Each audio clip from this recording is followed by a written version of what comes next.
Okay, I think we're just about ready. So Courtney, I'll hand it over to you. Okay. Hi, everyone. Thank you so much for joining us today on Elephant Appreciation Day.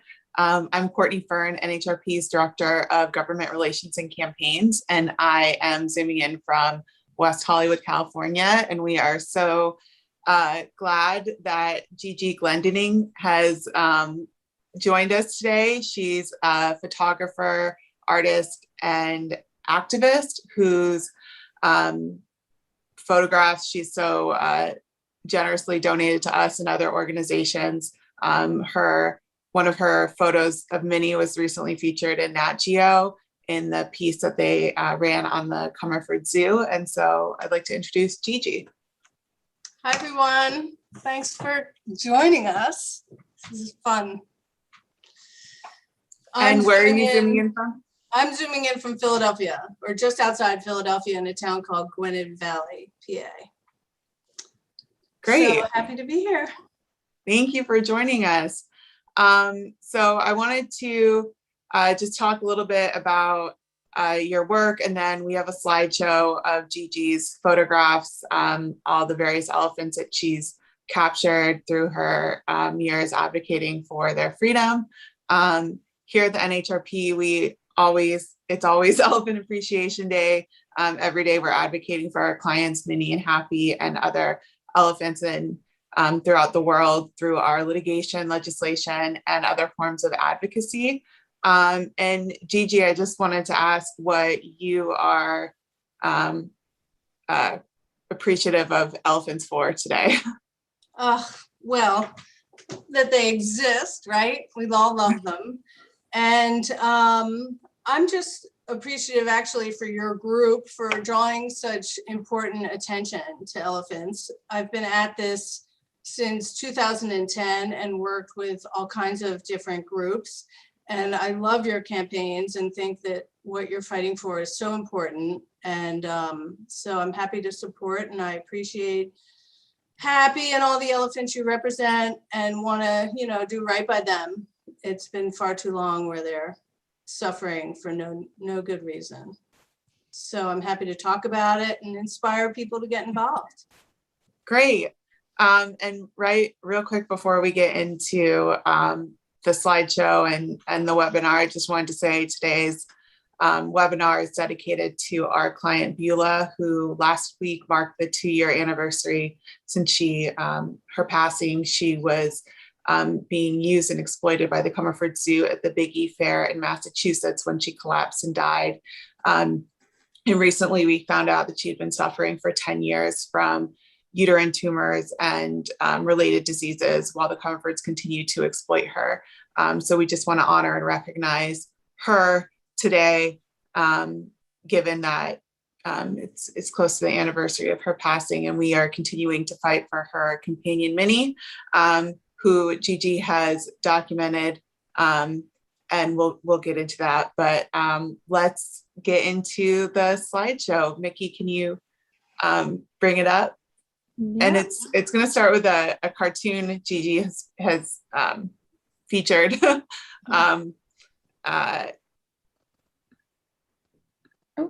Okay. Can everyone see that? And you are from Philadelphia, and I know we talked before this, but your advocacy for elephants started in Philadelphia. So if you could briefly talk sort of about why you wanted this to be the first sort of intro. Yeah. and how you got started into elephant advocacy. So I've always been, in love with all kinds of animals and volunteered for different groups and different species to sort of as a way to participate and help and support the work that's happening out there. But when I decided to join the campaign for the Philadelphia Zoo elephants, this was one of the cartoons that was featured in the paper, because at this point in time, it was around 2010, zoos were being AZA zoos were either had to enlarge their elephant exhibits or close them. And Philadelphia Zoo is only 42 acres. And they tried to raise the money, but failed to enlarge the exhibit. They just didn't even have room to enlarge the exhibit anyway. So it became a public issue and a debate, I guess. And that was when I decided to get involved and start educating people on the situation at the zoo.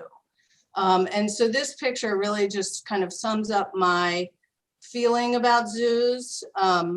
You know, I just think that you can't meet the needs of animals in most of these settings, especially the larger animals. So, you know, it just speaks to me. And then you have all these young children sort of, you're trying to, you know, the idea that we say, come to our zoo and look at these amazing species that we treat like this. So that's why I thought it was appropriate to start with this. Yeah, definitely. And I think it sort of summarizes sort of at least my feelings as well, in terms of a lot of zoos like to say elephants are ambassadors of their species. And even if you were to say or agree that there was some inherent benefit in holding elephants captive, this is really what it's like. You're confining them into an extremely unnatural and tight environment where they cannot engage in their innate natural behaviors, which they need to in order to, you know, thrive and not suffer and sort of just live the life of an elephant. And yeah. Yeah, and you shouldn't have to harm one, the ambassador, they call it, to help the others. It's really, to me, I kind of can't get past that, how much that undermines the very message zoos put out there. So they're targeting animal lovers to come see animals, but then they can't meet their needs. And I'm not saying they don't love them and give them proper vet care and whatnot, but it's an old format for learning about animals. I think it's time to evolve it. And that zoos are actually in a prime position to lead the way, to explain. One of the things, the Philadelphia people, they weren't upset they left. They understood why they left. Most people were misled as to where they were going, but we can talk about that next. I think that's the next slide. Yeah, so if we can go to the next slide. So as you mentioned, the Philadelphia Zoo elephants were the first elephants that really sort of captured your attention and got you involved in advocacy. And I guess maybe just to take a step back, you're not a professional like photographer or advocate. You were just inspired or, you know, by this campaign and got involved in the way that you felt you could best utilize your skill set and help the Philadelphia Zoo elephants. So if you could tell us a little bit about the elephants who were there, what happened to them, and sort of your involvement with the campaign and the role that you played in helping to get them to, we'll get into where they ended up. Sure. So Philadelphia being the first zoo in the United States, they had an elephant exhibit, and they had these three Africans that you see pictured here, Callie, Bet, and an elephant named Petal. And then the Asian baby that you see in the little water pool, that's Delores when she arrived. So that's how little they were taking them away from their mothers. And we know now how detrimental that is, to steal little babies from their mothers, much less the teenagers, any of them, to separate these families. It's very traumatic. And so Delores, Petal, Callie, and Bet all lived in the enclosure that you see pictured here. So the outdoor yard is as big as it is in that photo. There's a little bit off to the left that you can't see. The barn is behind them through that arched doorway. And then they could wade in the pool in the front. And the people, when you view them, you stand where the photo was taken from. And then the inside is as you see it. And literally as you see it, like they weren't even painting indoor jail cells back then, or trying to make them look good. The Philadelphia Zoo really had some raw indoor housing that they could just literally hose down. And this enclosure in particular, they were chained at night. So that was it for over 40 years for these elephants. And then because they did have to move them out, it was only a 1/4 acre space. They decided to move Delores, who was then, I think, 42 or something, to the elephant sanctuary. And so she was the lucky one. She got to be retired from entertainment or display, whatever you want to call it. And she got to live out the rest of her life in Tennessee at the elephant sanctuary. And then the 2 Africans who had a free offer to be transferred over to PAWS in California, the sanctuary in California, they weren't so lucky.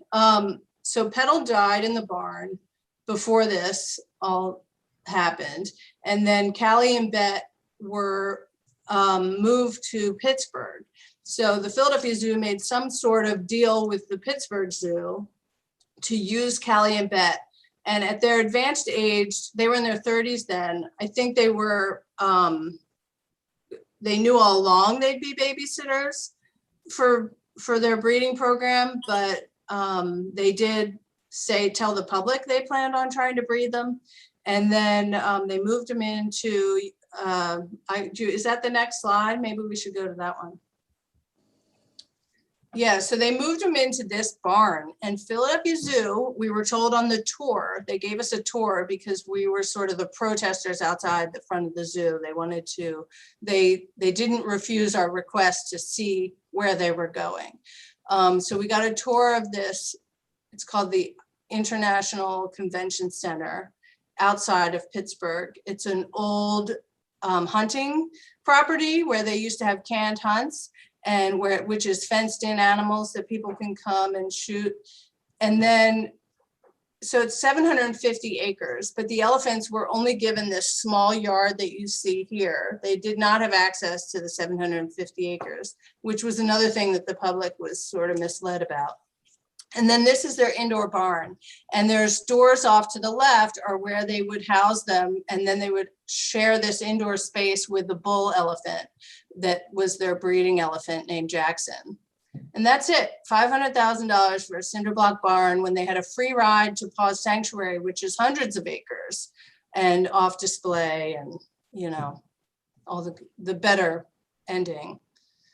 And then Callie was moved. So then the last bit to mention here is that they separated these two who were bonded at this point and sent Callie to Cleveland,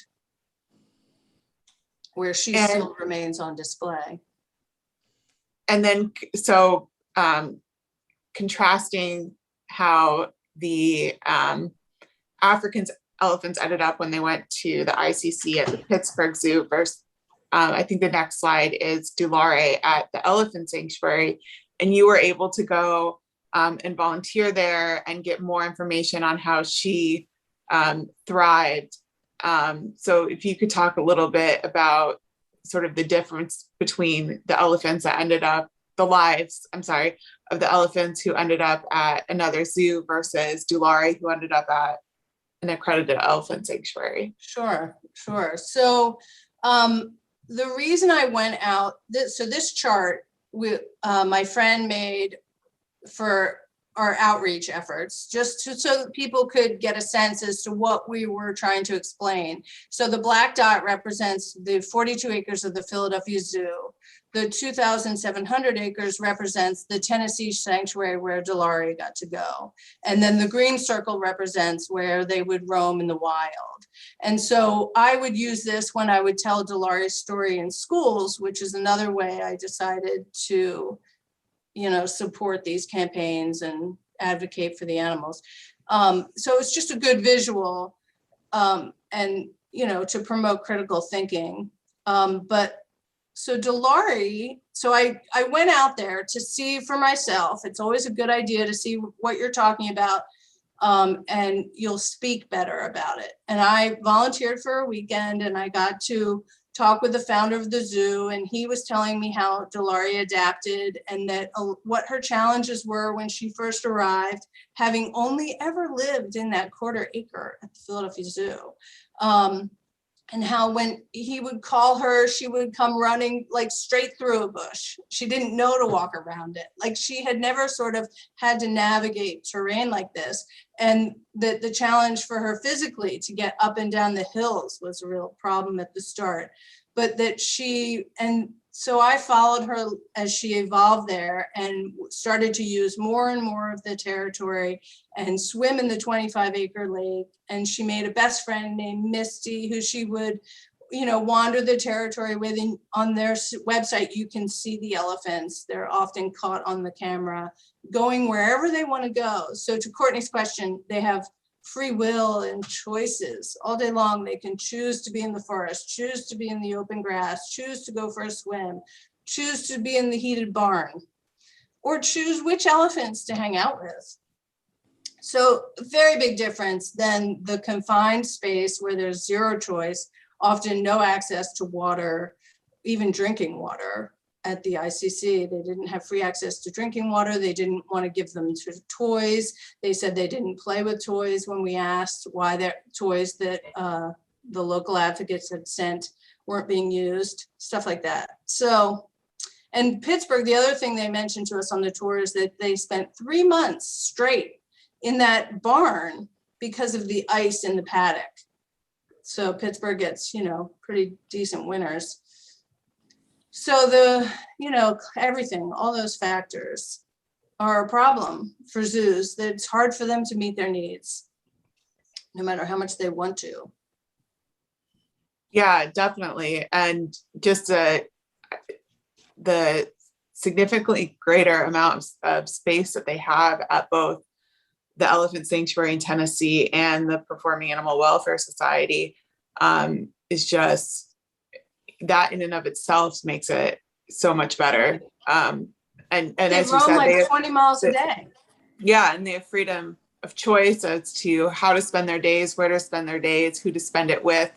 They have the ability to engage in, their natural behaviors in an environment similar to their natural habitat. It's as close to freedom as these elephants will ever get, since they, cannot be released back into their home range.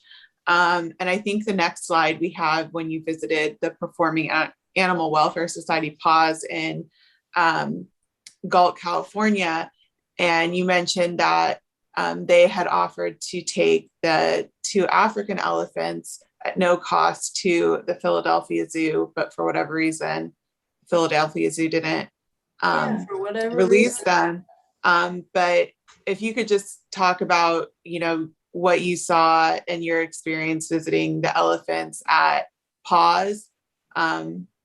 Yeah, so PAWS is working really hard to solve some of the zoo problems and welcomes zoos to their facility to teach them things like protective contact, which you see on the right side of the screen, where they're no longer using bull hooks and interacting directly in a dangerous way with the elephants, but are protected. And most AZA zoos, or I guess all AZA zoos, had to move into protective contact. And the Pittsburgh Zoo, where the ICC and the ICC Center did not evolve, and they actually lost their accreditation because they wanted to continue using the bull hooks to control their elephants.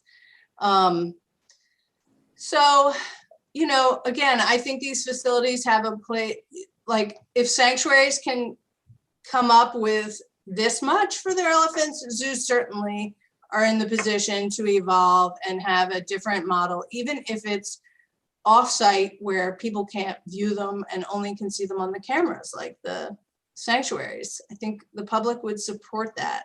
And it shows by how they support these sanctuaries. I mean, you can see the big hill in the background, how high up they get to hike and come down. I mean, they just have all of this great terrain to move their body the way it's designed to be. So it's better for their feet, their arthritis.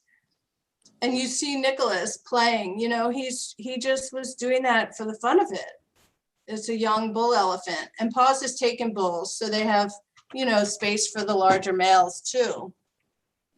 Yeah, I remember, I think it was 2 years ago when I visited PAWS, and I mean, obviously that there's a very limited access that you have because you have to respect the elephant. You're clearly not in their yard, their little access roads.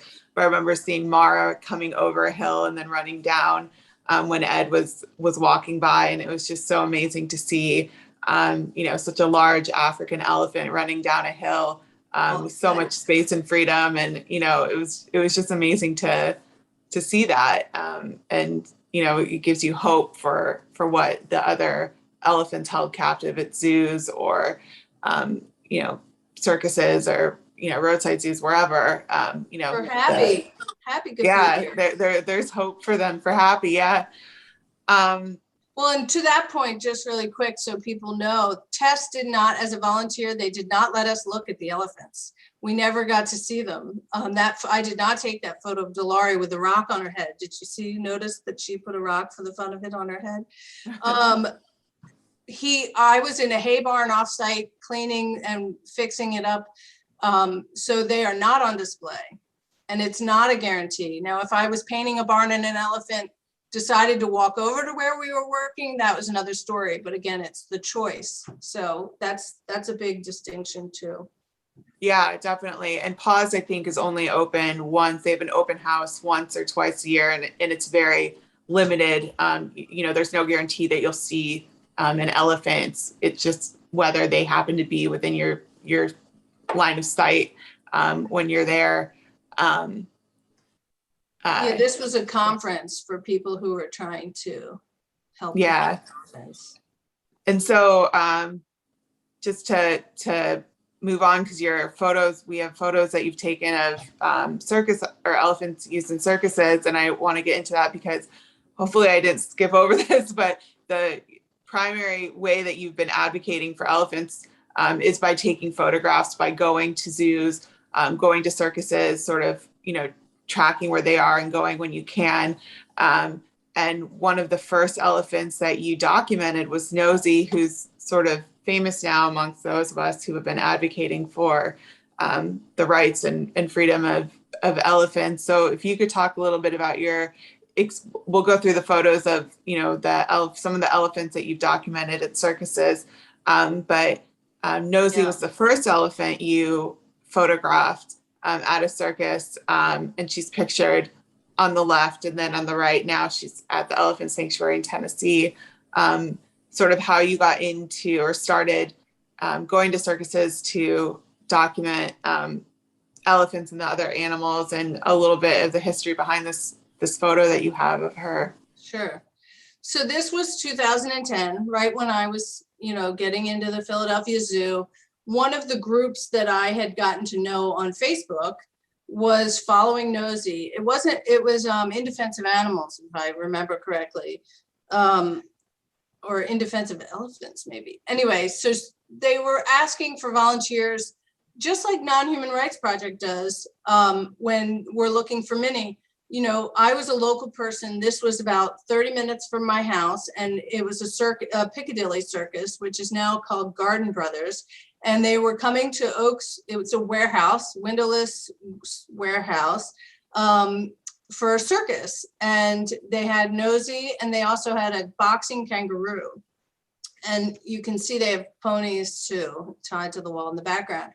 And so I took this, so I was at the circus with another advocate, and we were, trying to be on the down low, pretending we were having fun, and going up when they were giving rides and getting to know, talk to Libel, the guy who trained Nosy or did all this to her, and took photos of all the violations. So I was there documenting the public contact with her. There's certain rules you're supposed to follow to protect the public. And he was kind of breaking them all. And you can see that fencing, that's the little 4-foot crowd gates are going to do nothing to stop an elephant. But in this particular photo, so during the circus, the fire alarms went off. And I mean, like, really went off, and they evacuated the entire audience.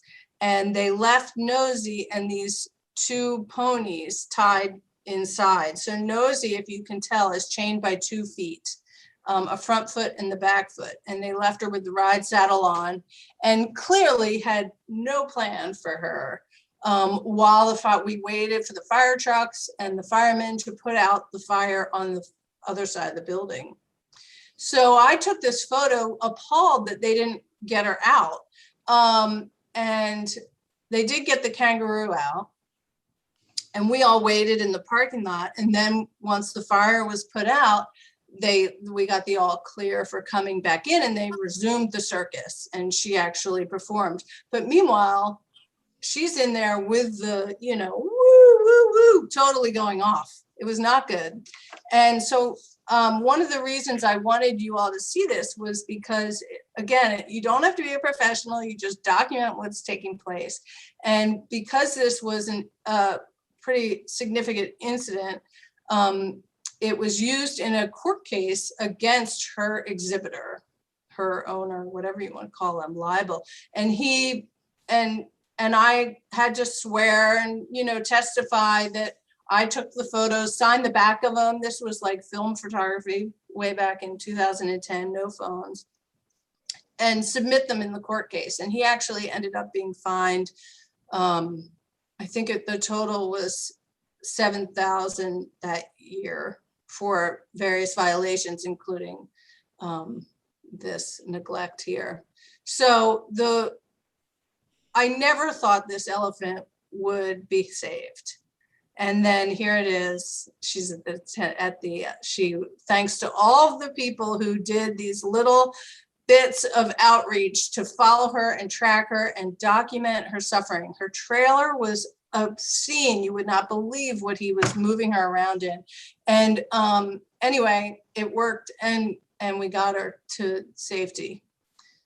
Yeah, and I think that's so important to note, like, just how everyone can play a part in securing the freedom of, an elephant or any, non-human animal exploited by circuses or, any entity, just being present, documenting their suffering. And then, like, you've been so resourceful and generous in terms of, going and getting these photos and then sending them to organizations like us that, can use them in our advocacy or litigation or, whatever, just to raise awareness, to help with enforcement of existing welfare laws.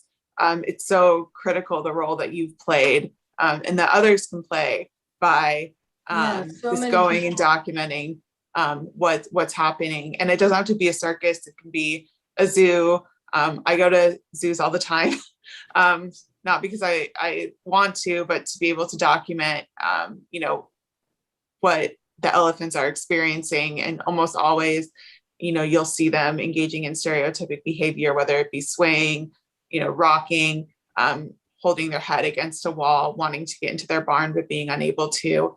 And it's just there's really easy ways that you can be incredibly impactful in helping these elephants. And sometimes you don't even plan on it.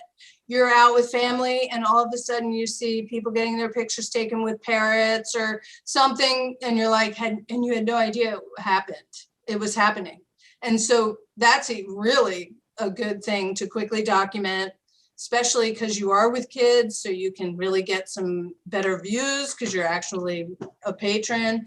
And so go in, get what you can get, collect any information that you can gather while you're there, and then look it up. And you'll be surprised how many people are probably psyched that you did that, and they want your photos and want your information, and you're gonna just help them, even if it's a one and done. Those kinds of things really help. And I've tracked, there's about 25 elephants being used in circuses in the US. And so, looking even at people who attend these circuses for the fun of it and don't realize, they're confirming for me that yes, indeed, that was Libby and Bunny who were at that circus. So always take photos with your phone. Yeah. And I know we have the next photo. I want to make sure we get to Minnie and Happy. Okay. So if you could just say maybe just where this was taken and what circus I wish we'll come back to this if we have time. Yeah, and they can look at it on YouTube, but so I've been doing this now for 11 years, and this was a circus I had never attended because I had to take a plane to get there. Usually I stay within a 2-hour radius of my house. But this particular circus has 10 Carson and Barnes elephants every year. It's in Evansville, Indiana at Hattie Shrine. And so I thought, I have to see this. Like, it's unbelievable how hard it is to house 2 elephants or 3 elephants at some of these venues. So I thought, how on earth are they gonna manage 10? And so I wanted to go. So I actually bought a ticket. It was on Thanksgiving Day. I spent Thanksgiving in the hotel room across from the circus, like literally staked out, filming the housing. And I ended up getting a press pass. I called the Shriners directly, said that I wanted to be able to bring my big camera into the arena. Could you please give me could I apply for a press pass? He said, who do you take pictures for? I said, nobody. I just document really interesting events, and 10 elephants is interesting to me. So it would be great if I could be in there with my long lens. And he said to me, oh, well, can you take photos for us too then? I said, I sure can. And he gave me a press pass, and I got in through the back door, and I was allowed on the floor, and I could film the bears, the tigers, the elephants. And this picture was taken on my way out. I was gonna go through to the press exit and see if I could find how they were holding the bears, because I couldn't see them from my hotel. And so I was very curious where they were housing the bears. And I did not intend to be in this hallway.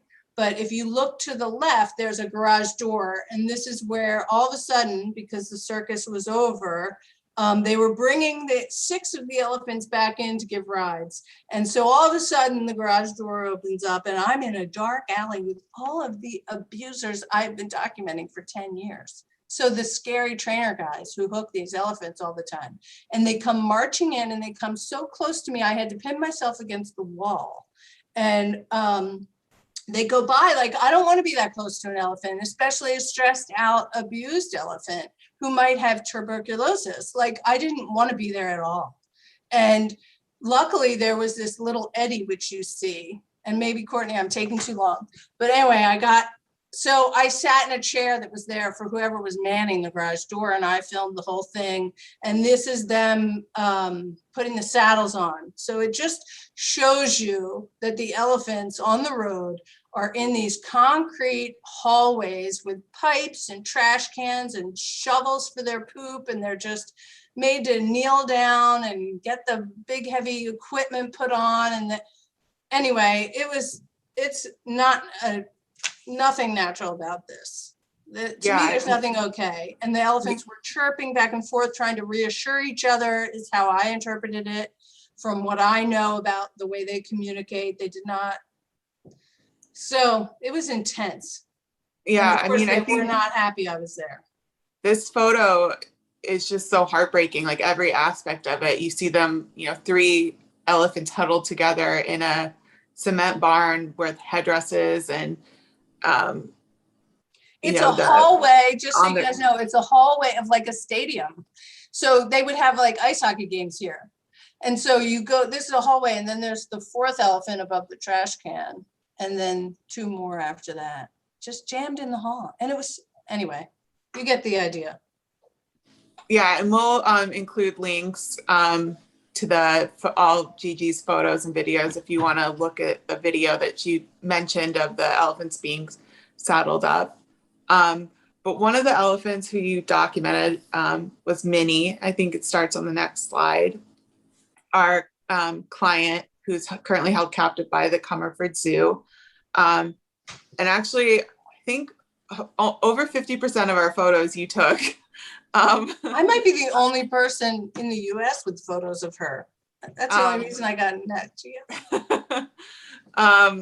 But you were able to see Minnie, and if you could just talk about your experience, where you saw her, what your perceptions of her sort of behavior and treatment were, and when this was taken. And maybe, Mickey, we can have the video Gigi took playing in the background. Sure. Yeah, so Minnie was at the little circus by my house, and that circus was the main one that I worked on to get a band in my hometown. So it's just 10 minutes from my house, came every year. And I went to 42 shows documenting and reporting to my township every animal that was at each show. And so I would go and I'd say, oh, that's Comerford. Okay, let me see what I can find out about Minnie. And then I would find out her history, which is pretty intense. She's injured 8 people. There's at least 8 on record that she is hurt severely. And here they were in my hometown putting babies on her back and making her perform. And if you can tell, she looks old, like she's about to collapse. Her condition was horrible. And so anyway, it was one weekend, but it was enough for me to, really get on the case of the Comerford elephants, which is one reason why I connected up with Non-Human Rights Project. Because once I heard they were going to have their case for all 3, I wanted to help do anything, because this weekend really stuck with me. You can just tell by her skin how bad she looks. He's having to prod her much more than most trainers do during a show. They usually don't like to use the bull hook in front of the public. They just, let the elephant just has to see it in their hand, where he really had to convince her to participate. She's old, and this was in 2013. I can't imagine her shape now. So it's just sad. The whole thing was so sad. And it was a pivotal story to tell my township as far as getting a band. It took me 6 years to get a band, but Minnie was one of the elephants who I was able to, can you go back to that last photo, that last slide? I was able to point out to them that here we know she's, broken people's arms, their jaws, she's pinned people to the wall, and here, look at these people, all are just petting her.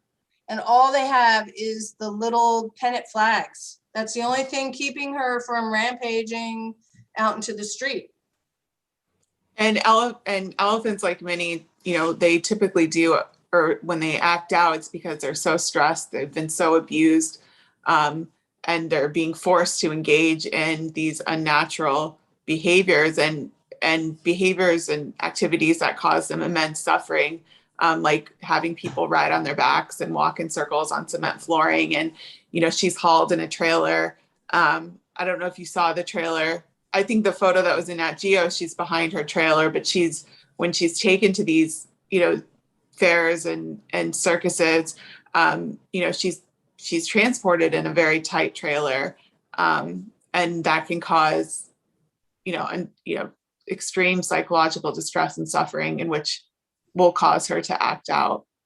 Yeah, and most of you watching, if you love elephants and you're here, you've probably seen videos of stereotypic elephants who are communicating that they are barely coping with their environment.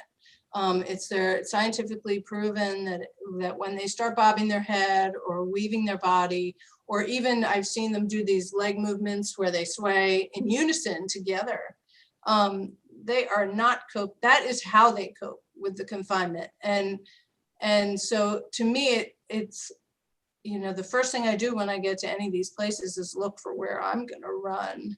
If today's the day they're going to snap, because it doesn't feel safe. And, I'll sit in the grandstands and film all this. And if I saddle up next to a family to kind of hide my zoom lens, I'll be like, do not put your kid on the back of that elephant. Like, it's amazing how people think it's safe. So again, misleading the public that this is fun family entertainment, yet we're inviting these very innocent tiny children to enjoy this, a really small space that could become a disaster zone in any second. Yeah. I mean, not only, yeah. It does. So there's incidents. There's a whole history, a slew of incidents of wild animals going, getting loose. So it's a problem.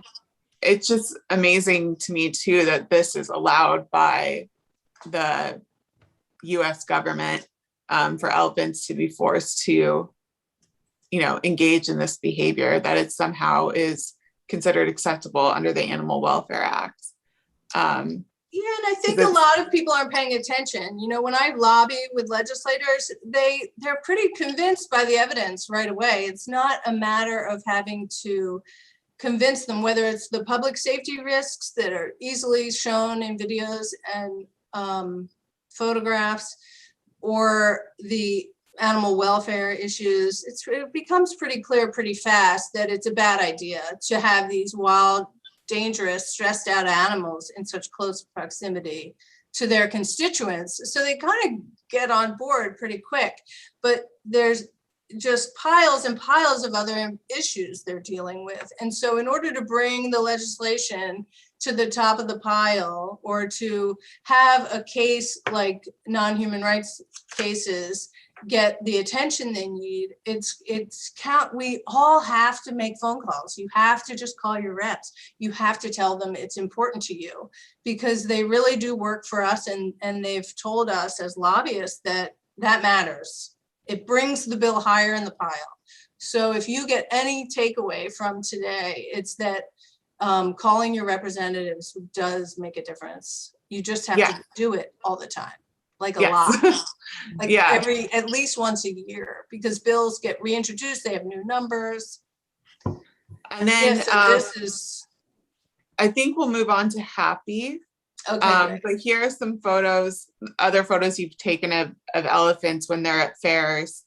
Public safety. I mean, you look, the porta potties right there, kids coming and going, one trainer with 2 elephants, that's a violation. And so I don't know anyone that has seen Happy as many times as you have. You've visited the zoo and ridden the monorail, I don't even know, countless times. The monorail. So if you could talk a little bit about sort of what it's like to visit Happy, what it's like on the monorail, and sort of the photos that we're looking at right now. So the monorail's nice. If you're walking the zoo with kids all day, sure, go get on the monorail, sit down for a minute. They're enclosed in a box, and you can look at animals. It's sort of not great. The whole thing is not great. But by the time you get to Happy, literally it's like 5 minutes, not even 2 minutes before you're past her. And all they say is, here's Happy and Patty. They're both over 50 years old. I mean, I wrote it down, the transcript, because you wouldn't believe how little you learn. And the idea that Happy is the elephant that passed the self-aware test, to show how intelligent elephants are, and yet they continue to leave her in this box. It's just, the irony is unbelievable. So the top picture right under the words is Patty in the backyard. So this is their offsite. So this is me turning around, going between the cars, what the public doesn't see. So the barns in the back. So that's their alternate space right there. And same with the picture below. You can get a sense of how big it is. She's just standing there. There's nothing for her to do there. That is it. You're seeing the entire thing in that frame. And then the other side, when you're facing forward, what they want you to see is this photo of Happy and whatever that white cushion is. It looks like a baseball base. I guess it's a toy, but she stands right there most of the time. That is where I have seen her the most.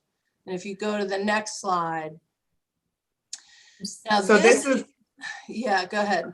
Oh, I was just going to say, just real quick, for those watching that don't know, you can only see Happy and Patty from the monorail. You have to, you can't just like walk up to their exhibit like a lot of zoos have it. You have to take the monorail.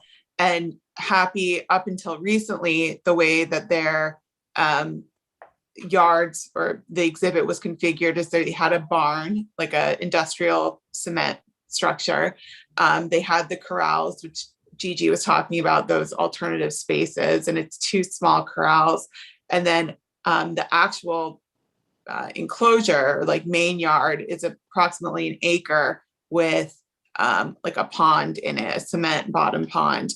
And it's surrounded by electrified fencing that you can see here. And I believe it was last year, they divided the yard into 2. So the 1 acre yard into 2 parcels so that Happy and Patty could be out at the same time. They can't be together. And that's what we're seeing right now. So Well, sorry. I think they did that because of your case.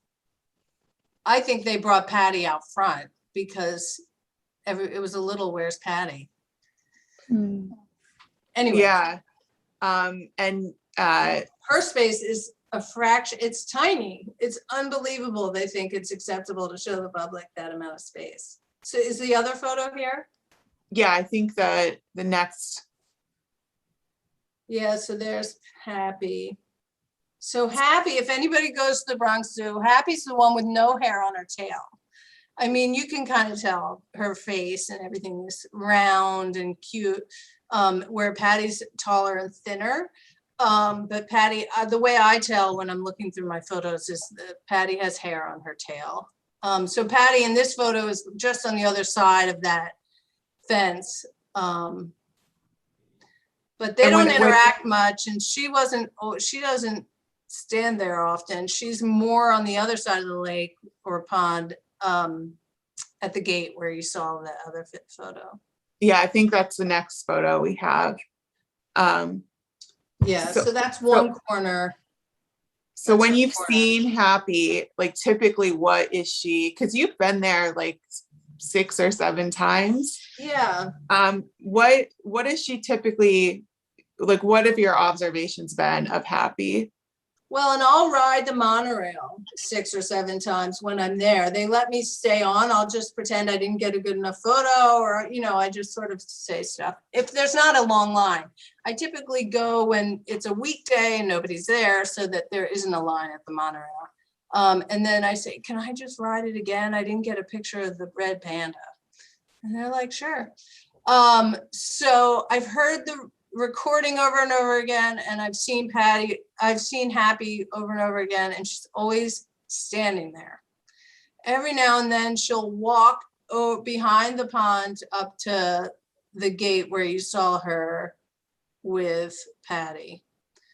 But, you know, Patty was the elephant that hurt her companion. So I don't know.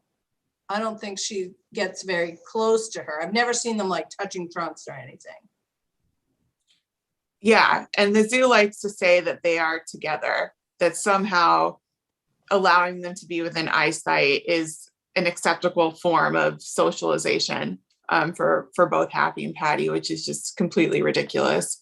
You know, both of them deserve to be at sanctuary, and, you know, we're fighting for Happy's freedom, and we're currently awaiting for our hearing date for oral arguments before the New York Court of Appeals, the highest court in New York, for Happy's landmark decision. And as you mentioned, you know, she's made history so many times. She was the first elephant to pass the mirror self-recognition test, which is sort of one of the ways to show that you are self-aware.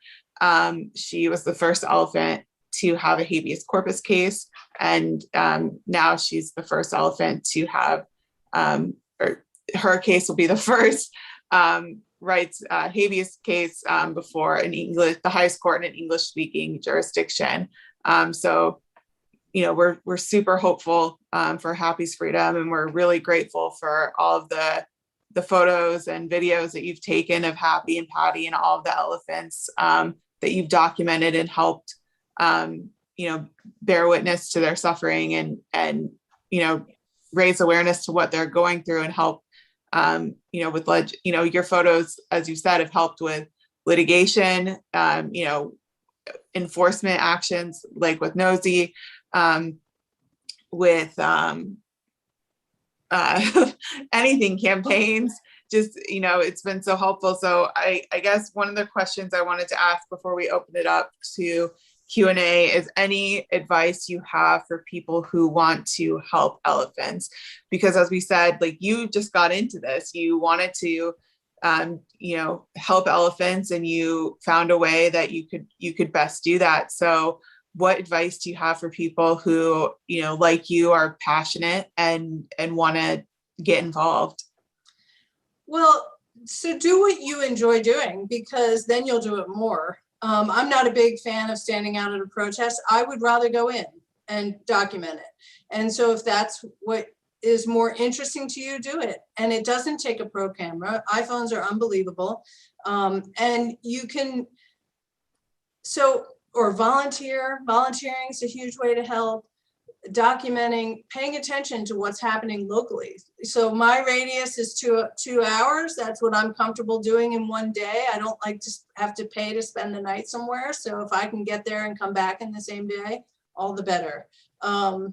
And so find your own sort of set of parameters and do what you can. There's no pressure to go all in. You can, just decide on a day you have nothing to do.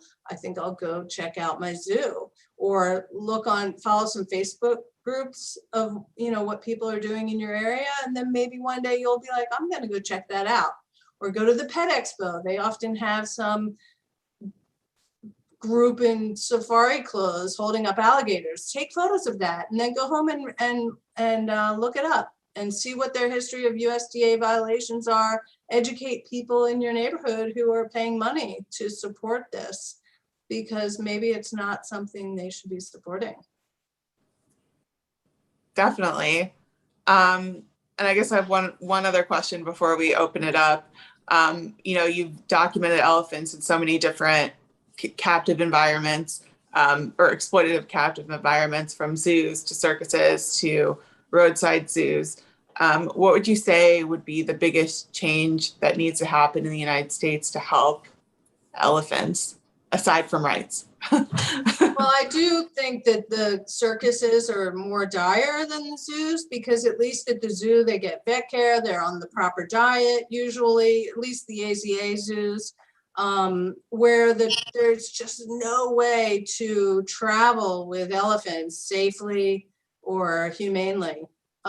So I would get on the phone with your representatives and support the Traveling Exotic Animal Protection Act, support the Big Cat Public Safety Act, and try to bring an end to some of these wild animals and entertainment venues, where they're taking them either to the state fair for display, for, to the circuit, under the circus tent, or to, they do all kinds of photo op stuff.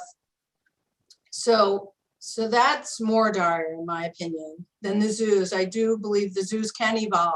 And so push your local zoo to do better, to question their breeding practices and who the animals are trading, and if it's not AZA accredited, question it even more, because although if you've watched the conservation game to learn about how the AZA zoos are participating in some of the black market trading too. So anyway, yeah. Tune in, pay attention, and do your homework so you can help.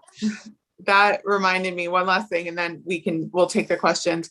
Anyone watching the Comerford Zoo, they're currently the biggie in Massachusetts right now. Minnie is not there. But the next fair that they will be at is the South Carolina State Fair.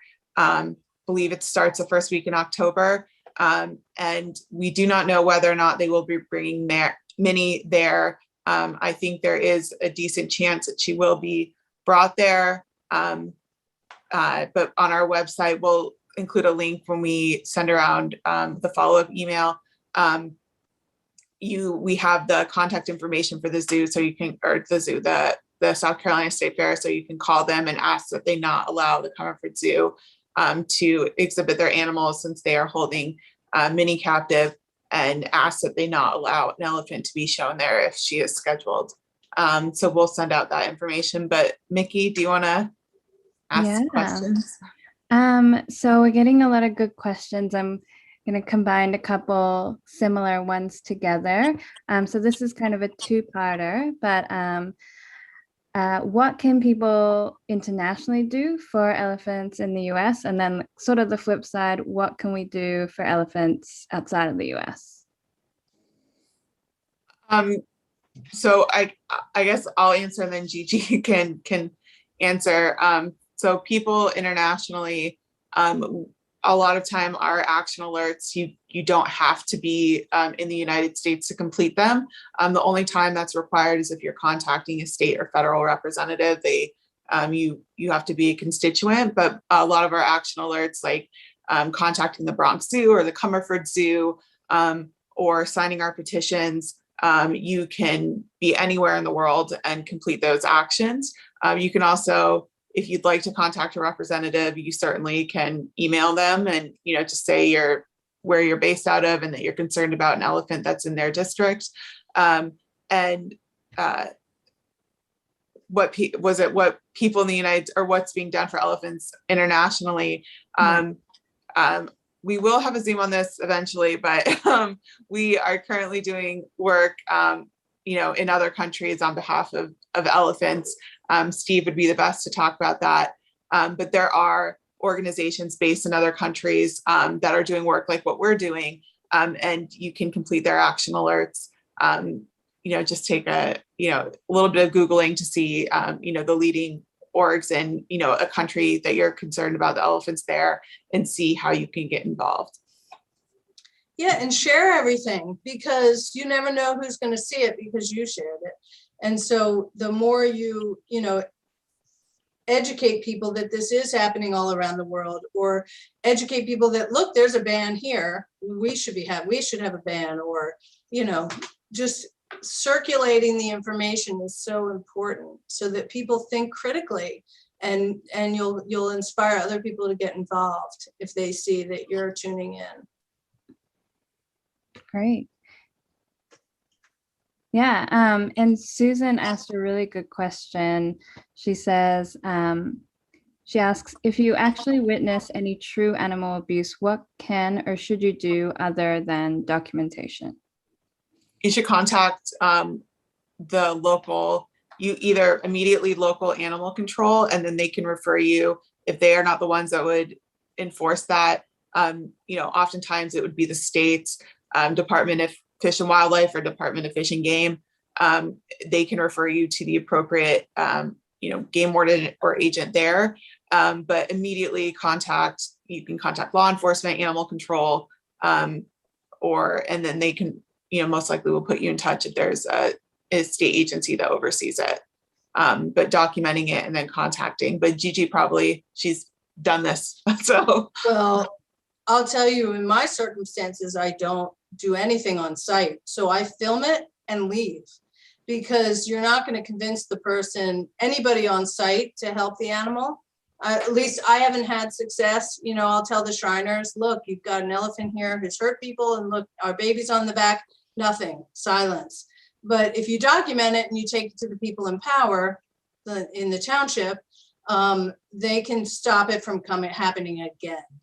And so unfortunately, yeah, I have seen elephants. The one thing that I think tipped my board of supervisors, finally, the one board member said, why aren't we doing anything about this? Was a video of 2 elephants getting punished behind the tent, behind the scenes, that I literally knelt down between a porta potty and held the little bleachers, and held my phone in the one gap where I could see them being punished for not performing the trick they were asked to perform in front of the public. And so I got it all on film, and it was very aggressive. And that was when my board finally said, oh my God, and they banned it. And so, yeah, I didn't help those 2 elephants, and it kills me to walk away from them. But as soon as they realized I was filming, that's when I'm all of a sudden at risk. And so I hightailed it out of there and gave it to the authorities. So collect what you can collect and talk to the authorities. Because if there's minimal laws, and they're usually breaking even the minimal laws. So get it on record So it's not your word against theirs. And There's you can very also- little oversight. So we have to be the oversight. Yeah. And also, sharing it on social media and contacting the local media, the Biggie in 2018, there was a viral video and photo of Minnie looking sickly. And then, the next people were inspired after seeing that. Someone documented it, and they got a photo of the Comerfords abusing a camel. They were yanking him up off of the floor, and that went viral as well, and got a lot of media attention and a lot of backlash for the zoo. And so, reaching out to local media can also help. But I think, That's a great just point. remember to keep your own personal safety in mind, because you don't want to put yourself at risk by confronting someone. Yeah, definitely. So I know we've reached actually past the hour. Gigi and Courtney, are you okay to stay on for maybe another 5 minutes just to answer a couple more questions, and then we'll wrap Yep, it up? I'm game. Yeah. Great.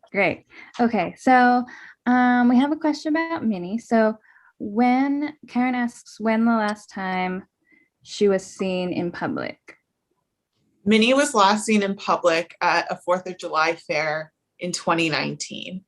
That is the last time she was ever used at a public engagement. To our knowledge, or we have supporters that live in Connecticut, and the Comerford Zoo has opened up, or this past summer opened up their property for some fair-like activities.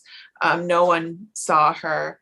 There's been no known sightings of Minnie on the Comerford's property or elsewhere since the 4th of July fair. We do know that she is still alive.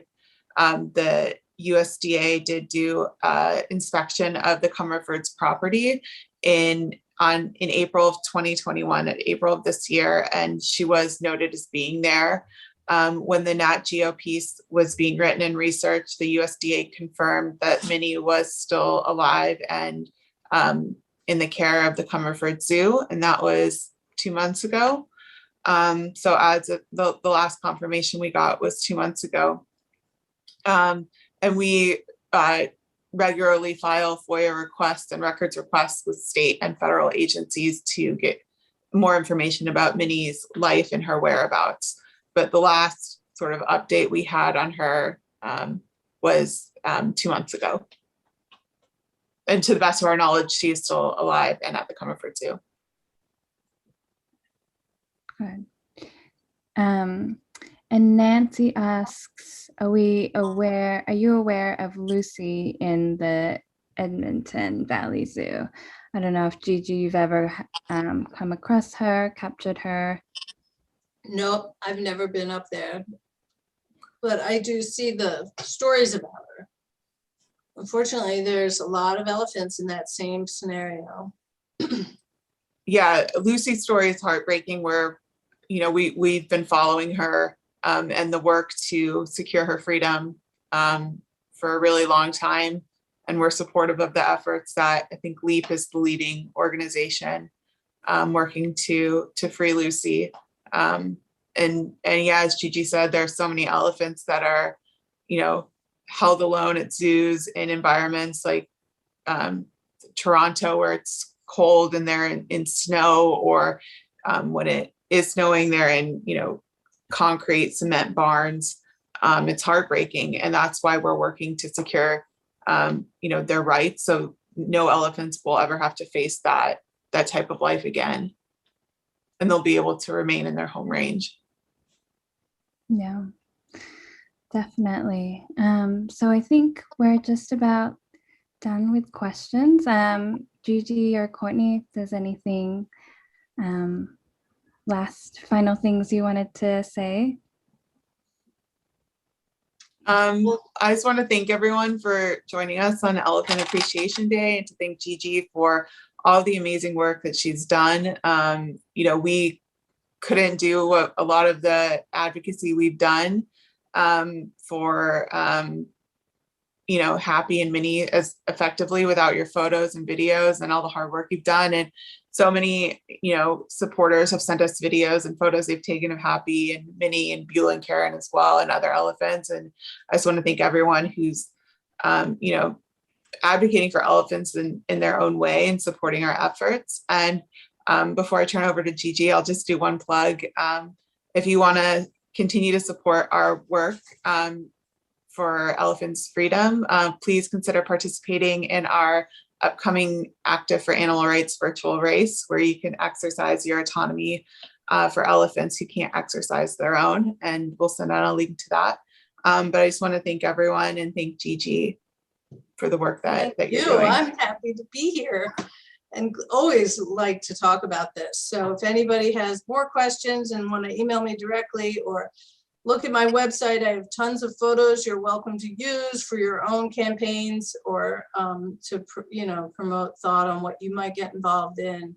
There's all kinds of animals that need your help. So I'm glad you came here today to appreciate elephants. And yeah, and we'll send out Gigi's website in the follow-up email and links to her videos.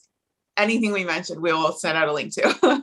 And share it, share everything, share all non-human rights posts. It makes a big difference to circulate it. Yeah, definitely. Yes, we'll be sending that out later today. So thank you everyone for joining us, and thank you, Gigi. Thanks. Thank you. Bye everyone. Bye.